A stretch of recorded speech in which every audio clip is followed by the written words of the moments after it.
Hello everyone. Thanks for tuning in. Welcome back to English Arcade.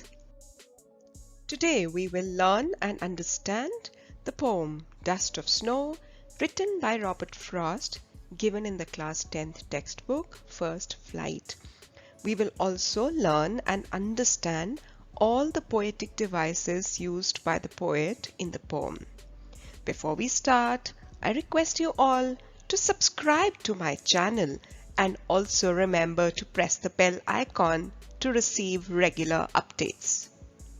This poem is written by Robert Frost, who was one of the most celebrated and prominent poets in America. He received several awards and accolades in his lifetime, the only poet to receive 4 Pulitzer Prizes for poetry. Dust of Snow is though a short and a simple poem, but it has a deep significance and meaning. The poet expresses the significance of small things in changing one's mood and attitude. So he explains how little things in life can make a huge impact. So friends, let us first identify the rhyme scheme of this poem. The rhyme scheme, as you all know, is a pattern of rhymes used in a poem. Now we need to look at the last word of each line and identify the sounds. Now each sound is denoted by an alphabet. Similar sounds take on the same alphabet. So, first stanza, the way a crow, that sound A, crow is sound A, shook down on me, so me is sound B because it doesn't rhyme with crow. The dust of snow, now snow rhymes with crow, so that also takes up alphabet A.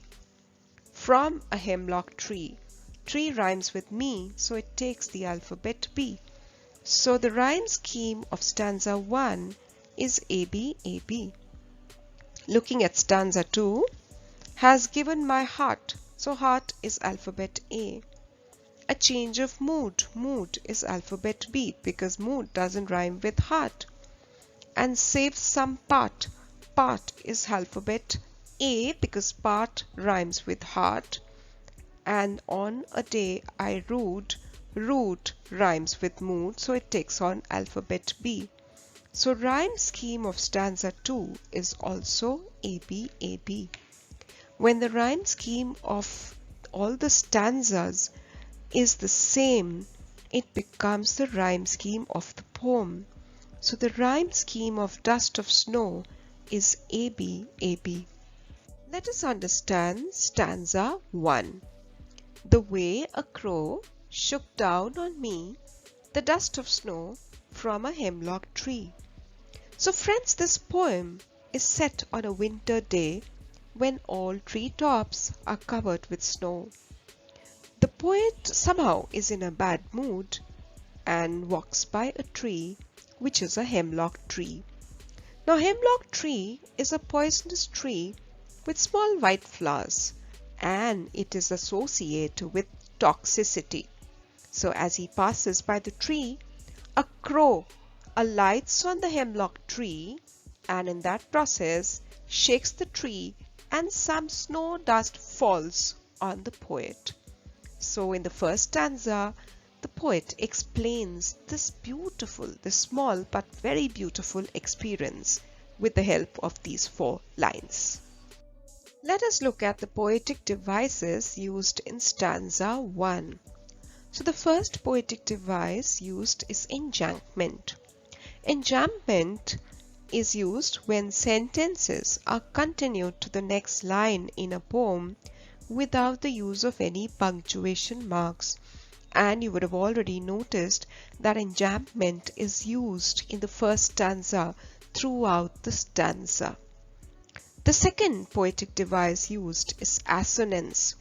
Assonance always comes in when there is a repetition of a vowel sound in a line. So here we notice the prominent sound O repeated through the line, shook down on me. So the first stanza makes use of enjambment and assonance. Stanza 2 has given my heart a change of mood and saved some part of a day I had rued. So in stanza 2, the poet tells us how the shower of snowflakes changes his mood, gladdens his heart, and fills him with positive energy. He feels that his day would have been wasted. You know how he held it in regret. Root means regret. But this simple incident helps him enjoy the remaining part of the day. So here the two agents of nature, that is the hemlock tree and crow, which are otherwise considered to be signifiers of sadness, prove to be catalysts of a positive change in the poet's life. They uplift his mood and make him feel so refreshed. His depression, his sadness is washed away by the light shower of snow dust. It gives him an experience to treasure. His heart is filled with happiness and he gets ready to use the rest of the day with positive vibes. Poetic devices used in stanza 2. Enjambment is used throughout stanza 2 also. Enjambment is used when the sentences are carried forward to the next line in a stanza without the use of any punctuation marks. So enjambment is used throughout the second stanza just like it is used in the first stanza. Consonance, where we see the repetition of a consonant sound in a line, is used, and on a day I had rued, where we see the prominent sound D, the sound of D being repeated. Alliteration, which is repetition in a line, repetition of some sounds at the beginning of the words in a line, being used in has given my heart, repetition of sound her, and save some part, repetition of sound sir. Synecdoche is the next poetic device. That's a figure of speech or a poetic device in which a part is made to represent the whole or a whole is made to represent the part. So synecdoche is used here in these lines, has given my heart a change of mood. So how is synecdoche used here? The poet has mentioned that his heart is given a change of mood, but it's not just his heart which changes, but it's the entire self, his whole being. So his mood changes by the dust of snow. So the heart represents his whole body. Symbolism is also used throughout the poem. Symbolism is a literary or a poetic device that refers to the use of symbols in a literary work. A symbol is something that stands for or suggests something which is beyond the literal meaning. So the symbols used in this poem are the dust of snow, which is a symbol of natural joy and energy used in the poem. The hemlock tree, a poisonous tree, used as a symbol of sadness and gloom. The crow is considered to be a bad omen, therefore a symbol of fear and sorrow. Let us now look at the message that the poet gives to us through the medium of this beautiful poem. He talks about the healing power of nature. So Robert Frost throws light upon the healing power of nature and how tiny things like snowflakes or snow dust can bring about such a huge change in one's perspective, attitude and mood.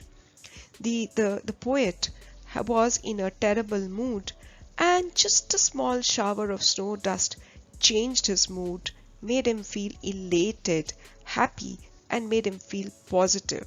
His day was saved, it got a lot better, and thus the poet shows the supremacy of nature as a whole and made him realize how small his problem was. Another message that the poet tries to give through the medium of this poem is the significance of small natural events.